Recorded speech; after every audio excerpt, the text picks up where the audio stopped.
The single most important thing is to discover your own passion. And once you discover it, the issues of discipline and the issues of how you make a living and the issues of how you interact with the world in general all tend to fall into place. It's not even an artistic question, it's more of a life question. How do you discover what is that, one shining element that you need to follow, or that you need to see, that you need to engage, that eliminates all the burdens and hurdles to moving through life?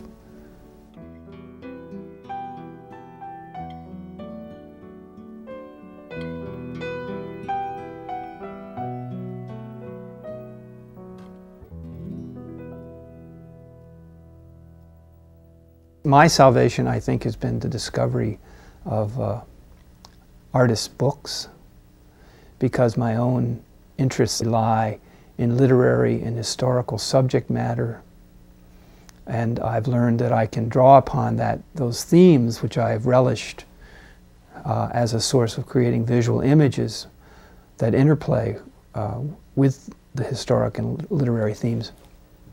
So for me, I have been able to follow an internal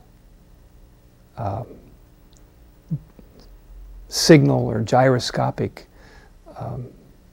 sensitivity that lets me work with word and image in a book format that satisfies a lot of sort of very deep personal instincts.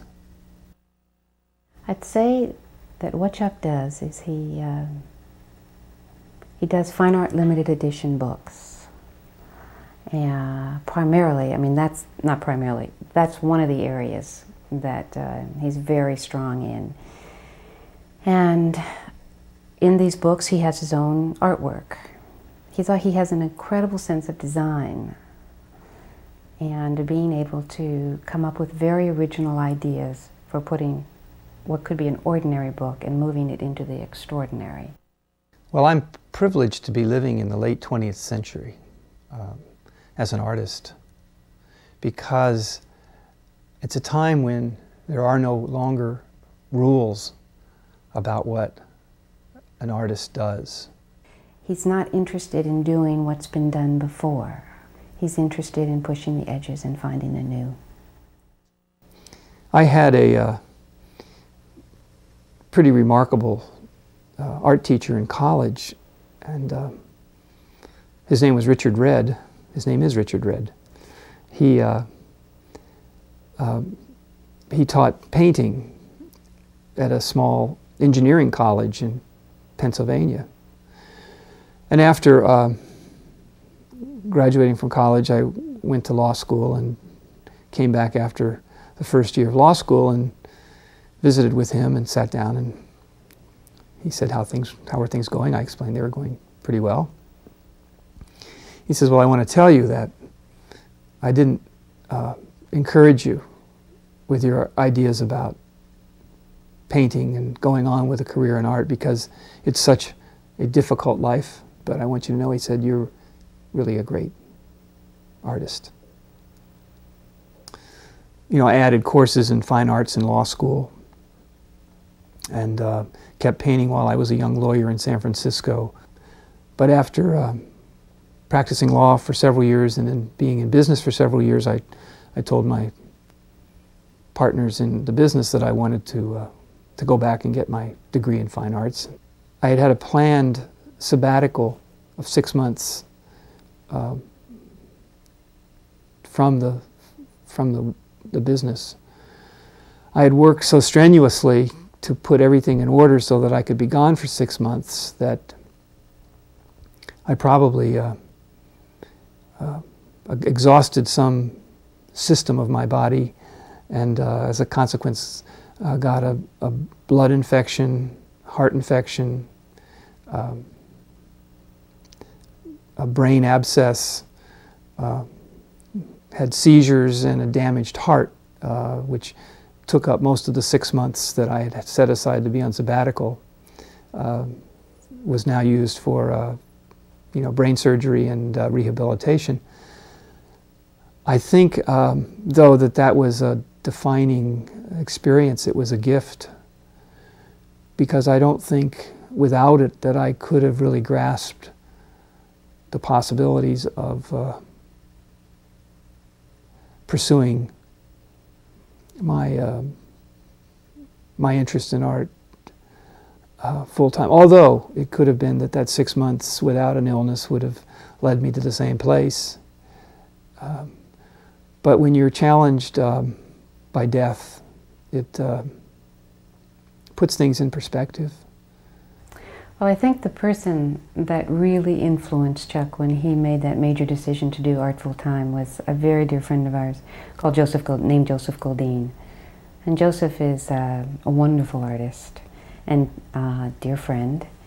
And when Chuck came out of the hospital, he came over to the house one day and he said, "Chuck, we're going to do etchings." Chuck had never done etchings before, which meant he had never done monotypes or any kind of printing before.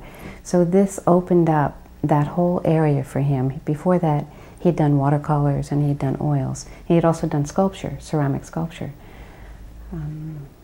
But after that, he really moved full force into etchings and drawing and monoprints, and which then, of course, led him into the books. I think I discovered Edgar Degas most powerfully when, at an early stage in my career as an artist, I had started doing monotypes, a kind of printmaking medium, frequently called the painterly print, because essentially one is making an oil painting on an etching plate. I saw with my own work that I benefited from adding pastel and manipulating the monotype after it was printed.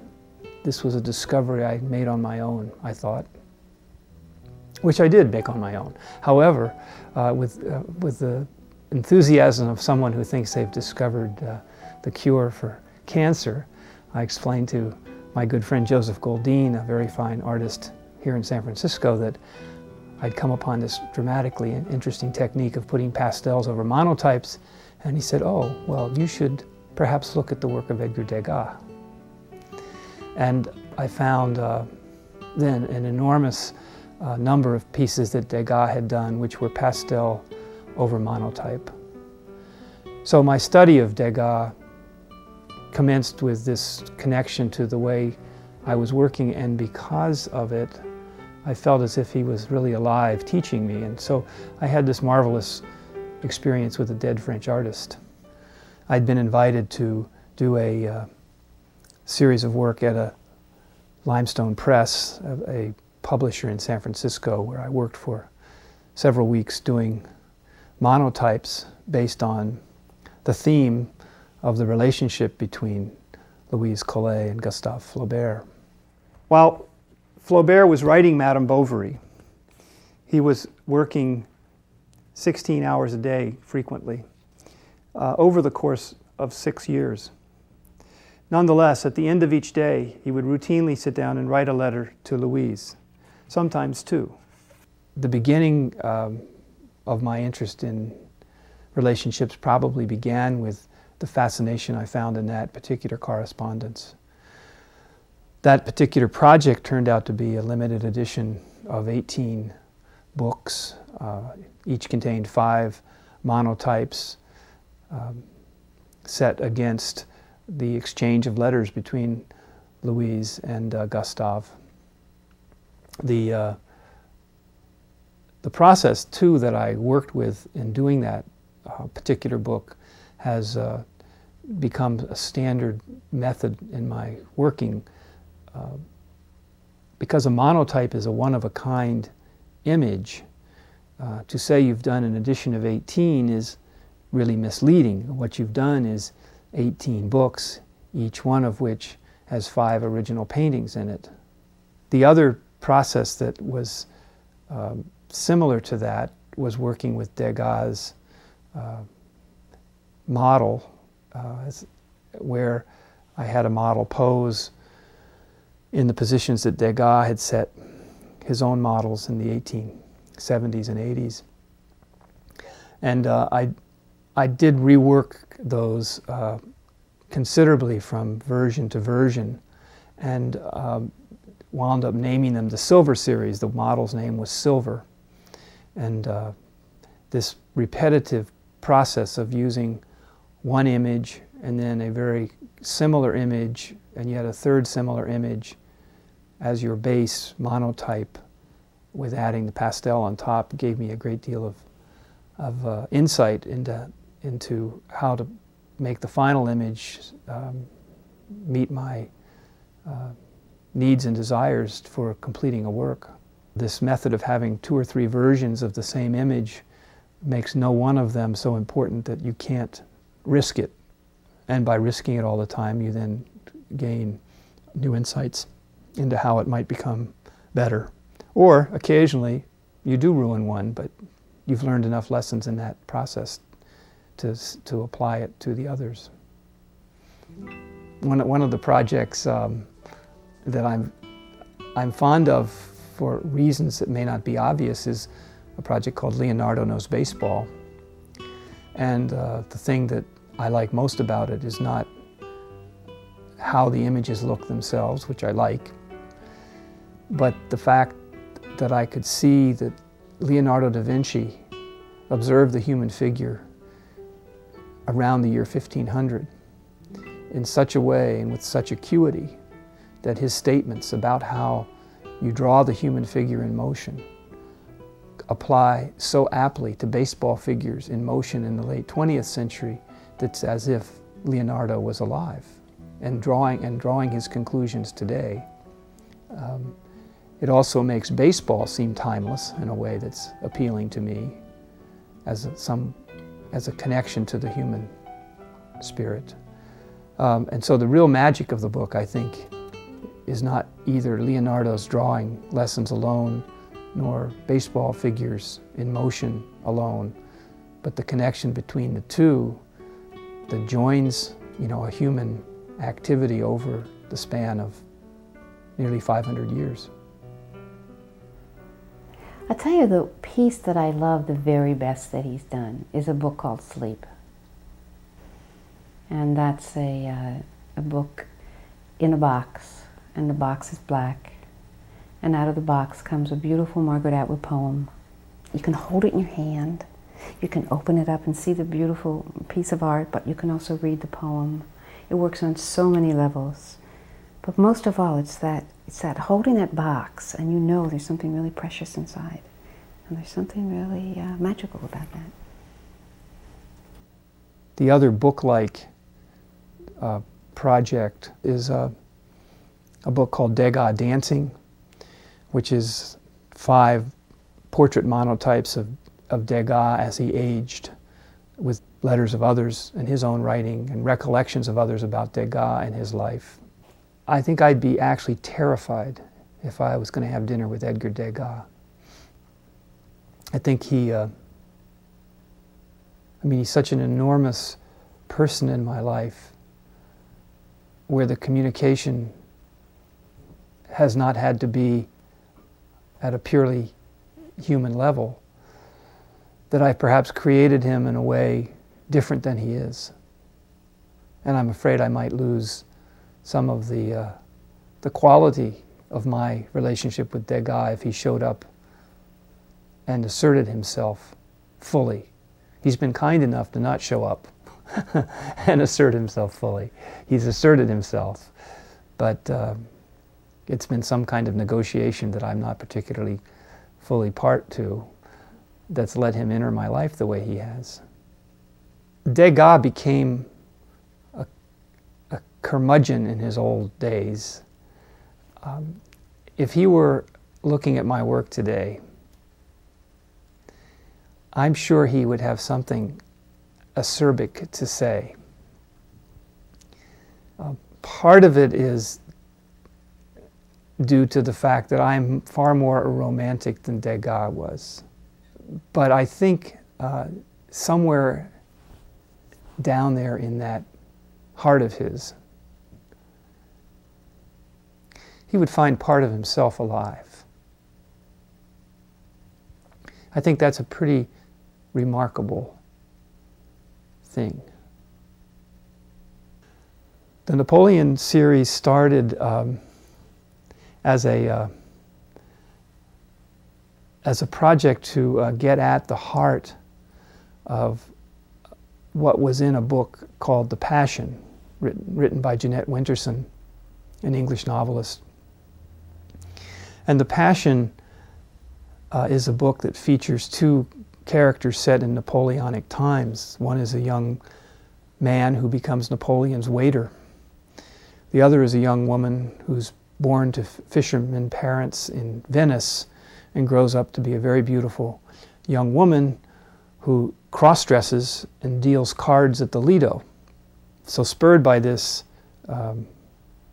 series of conceptions about what the book meant to me, I did a large series using monotypes and pastel collages, where I would do large monotypes and then tear them up, because part of the theme of the story was a fracture between the two key characters. I also discovered in researching Napoleon, as I became more interested in the subject, that his handwriting and Josephine's handwriting were visually quite entertaining and stunning, and that the content of their letters was also equally so. And so I injected a series of elements into these monotype collages, cards to represent chance, pictures of Napoleon's boots as he stood around in the various battlefield scenes to reflect power, the handwriting to reflect the communication between the two, and in most instances I injected a small vignette of either a young woman watching or a man and woman together watching the scene of the boots and the cards, to reflect the role of the audience, and also to reflect the men going off to fight the war and the women staying behind, observing, watching, listening. And that series became a series of 18 large monotypes.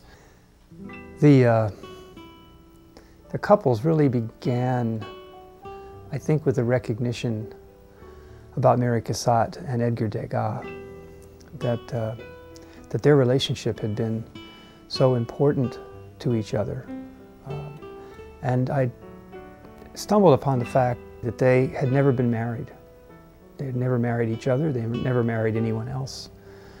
And yet I realized that the depth of their relationship was so strong that it was in many ways like the kind of relationships that many people might wish to have. And then I recognized that it was in the context of them each being quite distinguished, very distinguished artists. To say that that's the starting point is misleading in some respects, though, because another way of looking at it is the starting point was with Flaubert and Louise Collet. I had done a project with them in 1988 that focused on the letters that they had written each other while Flaubert was writing Madame Bovary. And this was brought to my attention by a 1984 novel by Julian Barnes called Flaubert's Parrot, in which the voice of Louise Collet was recreated by a 20th century English male in such a superb way that I became entranced with that relationship and did a book project based on their time together, both as lovers and as creative supporters of one another. I'd also discovered at a separate time another novel which I concluded was a disguised biography of Napoleon and Josephine. And so these three occurrences happened at different times,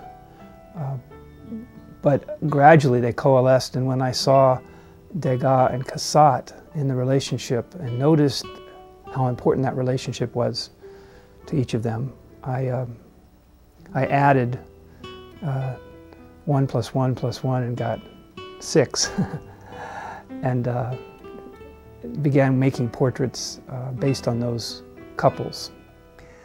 And I was looking for other couples to pursue, and found Lee Miller and Man Ray through my daughter's own research, and gradually accumulated 5 or 6 couples that I had completed.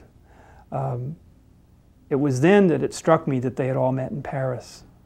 And so I searched for a couple of more couples, and Rodin and Camille Claudel arose in my thinking because of a movie called Camille Claudel.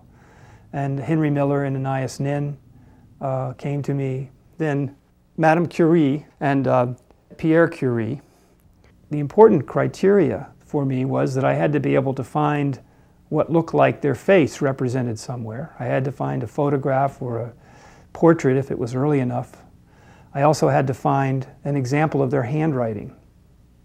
And so after completing those searches and doing a great deal of historical research about the couple, I would complete the portrait.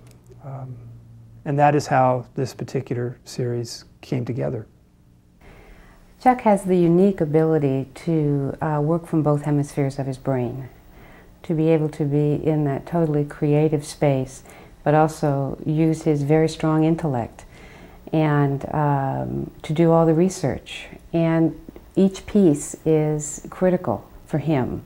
He just has the ability to be able to pull these two worlds together. And so watching him as the process evolved from doing the Flaubert and Louise portfolio of the letters, and then moving forward into really having to do more with that couple, and then came Degas and having to do more and more with Degas and Mary Cassatt, it just unrolled naturally. It really did. It's a book that's been in the making for a long time, and he didn't know it. I dedicated a book, Parisian Encounters, to Sandy and my wife, and with the words, "To Sandy whose light let me see, whose light empowered me." And I can't underestimate that importance. It came to me perhaps most clearly when it was articulated to me by an artist friend who said, "You know, this project you've been doing with famous couples is something you couldn't have seen if you didn't have this relationship with Sandy." And I realized she was right, that my sensitivity and my sensitivity to a particular kind of relationship and a particular kind of partnership sharing was something that I was attuned to because of our relationship. Well, I've stumbled upon a topic which has kept me in its grip now for a year and a half. The focus of this is a shipwreck. In 1708, 4 ships of the line of the British Navy were returning from Gibraltar to England and thought they were safely in the English Channel. Instead, they were 200 miles to the west, and in a fog ran upon Scilly rocks. All 4 ships sank, 2,000 men were lost. Parliament reacted, as governments often do, by passing legislation. Their legislation was to create a prize called the Longitude Prize, which was an immense amount of money, nearly $13 million in today's terms, for someone to come up with a solution of how to navigate at sea with longitude. The key to this puzzle was time, because all these people were looking for a way to navigate and were testing the limits of human imagination. In doing so, I was fascinated with this topic. I started to think about how to illustrate it and decided I would do imaginary portraits of each of the characters. Since none of these people's portraits is available, I was going to have to make up their faces. And so for reference, simply to get human features, I stumbled upon a photograph that Man Ray had taken of all of the surrealists that's a little like a high school yearbook photograph. And it included Picasso and Miro and Max Ernst and Man Ray and Magritte and Tanguy, and I was using their faces simply for facial features, and all of a sudden realized that there was a connection between the exploration that the navigators were doing in the 18th century and what the surrealists were doing in the 20th century. And that's why I'm working on a project where each of the surrealists has been drawn as the 18th century navigator, and with each of these I'm constructing a sculptural book that reflects their strange connection across the centuries and the commonality in their search. Right now I have this wonderful sense of accomplishment. There's a small shelf of books in the other room. There's 8 or 9 books that I have done, and that's an enormous legacy of my life and my children, for my children. And that's I don't know that I had that insight immediately after I recovered from the illness, but I do know that a succession of business deals doesn't have the same heart resonance that stack of books does. He's such a multifaceted human being. I mean, people have introduced him, I think, and rightly so, as a Renaissance man. You know, he knows so much and is so competent. I mean, he can, as he's proven, run, corporations, do big deals, get the job done, but he carries that same level of intensity into his art, which is why he's been successful with it at one level. As our daughter said one time, "Dad, you switched careers, but you really haven't switched the way you work." So he's a very generous, loving, caring, kind, wonderful person that I feel truly blessed to have found. There's actually a story I read in the New Yorker which I loved. A woman was writing an article about beekeeping, and she'd actually gone and lived on a farm in North Carolina for 3 years and watched the process of the bees. But in order to get this farm, she had to buy it. She went down and she negotiated with the widow, recent widow, that owned this farm, and the writer was talking to the woman. The writer noticed this row of daffodils, and she asked the woman who owned the farm about that, and she said, "Well, those are